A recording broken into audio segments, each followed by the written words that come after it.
ममता बहुत ही सीधी और प्यारी लड़की थी। वहीं सुनील एक सरल और आगे बढ़ने की सोच रखने वाला लड़का। सुनील, बेटा सुनील कहाँ है? अरे जरा एक गिलास पानी तो दे दो। हाँ माँ, अभी आया। क्या माँ, पानी तेरे सर के पास ही तो रखा है। क्या हो गया है, तबीयत खराब है क्या? अरे नहीं नहीं, वो उठने का मन ही नहीं कर रहा था, तो देखा ही नहीं। वैसे क्या कर रहा है? यहाँ बैठना मेरे पास। माँ पढ़ रहा था। वो क्या है ना, नौकरी में तो वक्त नहीं मिलता, अब ऑफिस से घर आकर ही तो वक्त मिलता है। अच्छा अच्छा ठीक है, पढ़ ले जा बेटा। सुनील पढ़ लिख कर और आगे बढ़ना चाहता था, लेकिन माँ की तबीयत खराब देखकर सोचता है कि शादी ही कर ले। कब तक माँ का ख्याल वो अकेले रख पाएगा? तो एक दिन, माँ ये ममता है, मैंने इससे शादी कर ली है। तुम्हारी तबीयत भी ठीक नहीं रहती, तो मैंने सोचा शादी कर लेता हूँ। घर संभालने वाली और तुम्हें संभालने वाली कोई आ जाएगी तो अच्छा रहेगा। माँ अचानक से सामने बहू देखकर हैरान रह जाती है। बेटा ये क्या बात होती है? न बैंड, न बाजा, न दहेज, न शगुन, ऐसे कैसे बहू आ गई? माँ तू तो जानती है, मैं नौकरी के साथ पढ़ाई कर रहा हूँ, तो कहाँ से इतना पैसा बचा पाता कि धूमधाम से शादी करता। वैसे भी माँ, लोग तो आकर खाकर निकल जाएंगे, इसलिए बस वैसे ही। माँ जी, मैं आपका ख्याल रखूंगी। वैसे भी ये आगे की पढ़ाई कर रहे हैं, अच्छा कुछ कर गए तो सबके दिन फिर से अच्छे आ जाएंगे। सास को ममता की बात ठीक तो लगती है, लेकिन मन में कहीं ना कहीं लगता है कि कहीं बहू बेटे को लेकर फुर्र ना हो जाए और फिर तो वो रह जाएगी अकेली। बेटा देख, मेरा जो कुछ भी है वो सुनील ही है, और सुनील का भी अब इस दुनिया में मैं ही हूँ और कोई नहीं। क्या सुनील? बिल्कुल माँ, लेकिन आज से ममता भी मेरे जीवन का अहम हिस्सा है, जैसे तू है। सास को बड़ा बुरा लगता है कि उसकी सल्तनत में कोई और हिस्सेदार कैसे हो सकता है। कैसे कोई और उसके 30 साल के बेटे की जिंदगी में अचानक से आकर बराबर का हिस्सेदार बन सकता है। देख बहू, मैं भले थोड़ा बीमार रहती हूँ, लेकिन इसका मतलब यह नहीं कि घर की चीजों में मेरा कंट्रोल खत्म हो गया है। मैं आज भी इस घर की रानी हूँ, समझी? बेटा सोचता है कि ये माँ को अचानक से क्या हो गया। कल तक जो माँ कहती थी कि जिंदगी का कोई भरोसा नहीं, वो अचानक से जंग के मैदान की झांसी की रानी कैसे बन गई? माँ क्या हो गया? सब ठीक है ना? अचानक कैसी बात कर रही हो? ममता का आज पहला दिन है, स्वागत करो उसका। आसपास की आंटियों को बुलाओ, नई दुल्हन की मुंह दिखाई करवाओ। खैर, सास होने का फर्ज निभाती है और बाद में एक सहेली के साथ बाहर निकल जाती है। क्यों री बताया नहीं कि बेटे का ब्याह कर रही हो? वैसे तो सारा दिन हम ही में घुसी रहती हो। अरे मुझे भी तो अभी पता चला, यूं अचानक सर पर लेकर आ गया। कहता है बहू है माँ तुम्हारी, अब इसको भी इतना ही मैं प्यार करता हूँ जितना तुझे करता हूँ। लो जी, ये क्या बात हो गई? क्यों इतना प्यार करता है? अरे माँ का प्यार तो ज्यादा होता है। अब उसको तो कोई दूसरा पति मिल सकता है, लेकिन तुम ही बताओ, क्या माँ की ममता किसी और की हो सकती है? ना जी ना, बेटे को समझाओ ये बात। अरे क्या समझाऊं, मुझे तो खुद ही समझ में नहीं आ रहा कि क्या हो रहा है। जो बेटा कल तक माँ माँ करता था, अचानक से बीवी बीवी का राग आलाप रहा है। देखा, उसकी बीवी ना सुंदर और जवान है। सुंदरता के आगे तो एक से एक नहीं टिके, तो तेरा बेटा किस खेत की मूली है? सास को भी समझ में आ जाता है कि बहू की सुंदरता के आगे माँ का प्यार किसी काम का नहीं। उधर बीवी, ए जी, अम्मा जी सहेलियों को छोड़ने गई थी, अभी तक आई नहीं, हम देख आए क्या?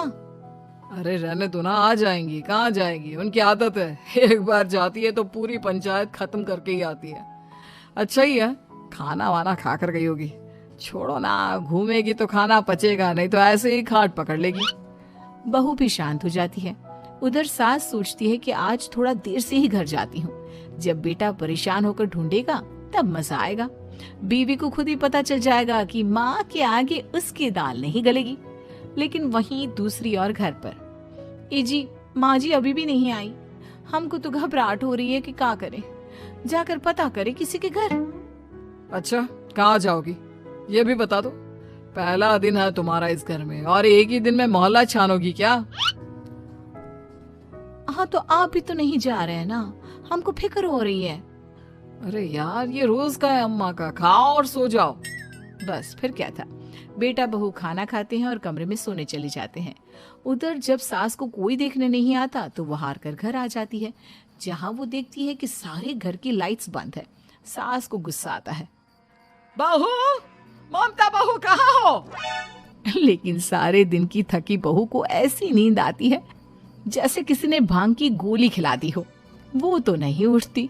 उठकर आ जाता है बेटा। अरे क्या बात है अम्मा, काहे चिल्ला रही हो? अरे सो जाओ ना, सुबह की थकी है बहू, वो सो रही है। जोर से बोलोगी तो नींद खुल जाएगी उसकी। माँ को गुस्सा आ जाता है। फिलहाल तो सो जाती है, लेकिन मन ही मन ढेर सारा जहर बहू के लिए भरा होता है। सुबह बहू चाय बना रही होती है कि सास धीरे से गैस तेज कर देती है, जिससे चाय का बर्तन जल जाता है। और जैसे ही बहू चाय का बर्तन उठाती है, उसका हाथ जल जाता है। मेरा हाथ जल गया। वो जोर जोर से चिल्लाकर इधर उधर भागती है कि सास थोड़ी देर में उसके हाथ में पानी डाल देती है।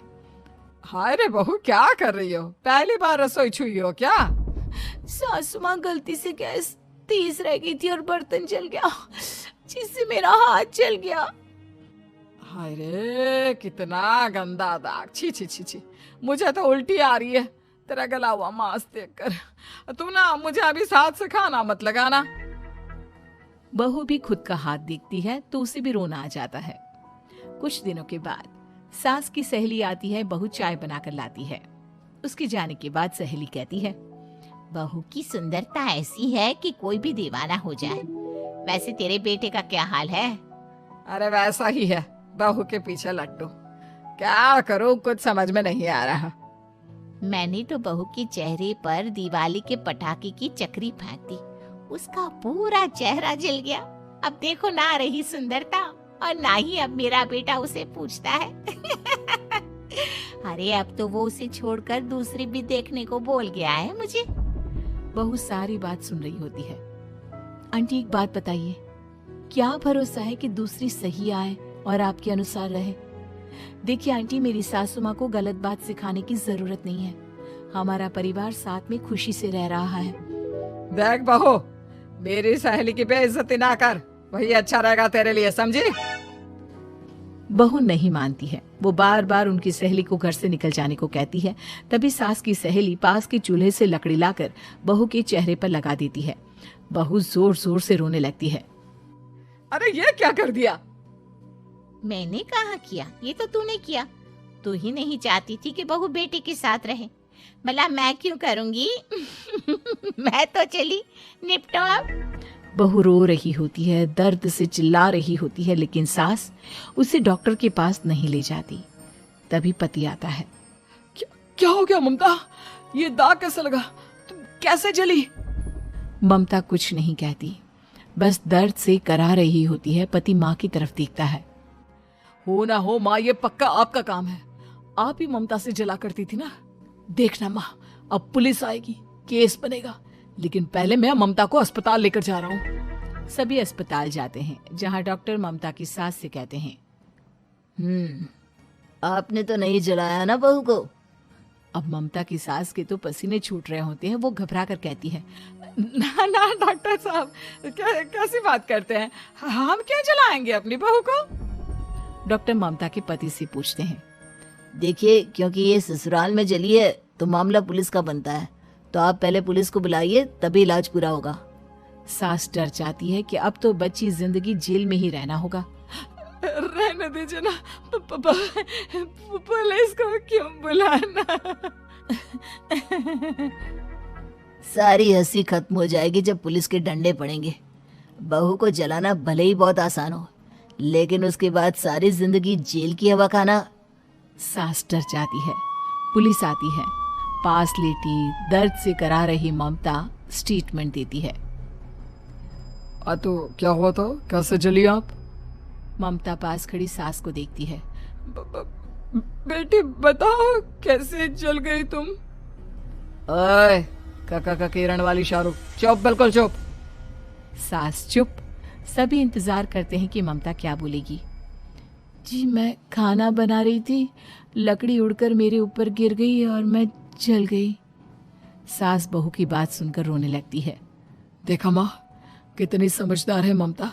ये चाहती तो, हाँ बेटा, ये चाहती तो मैं आज जेल में होती। मुझे माफ कर दे, मैं आगे से अभी कभी ऐसा नहीं करूंगी। बहू के साथ मिलकर रहूंगी, मुझे माफ कर दे।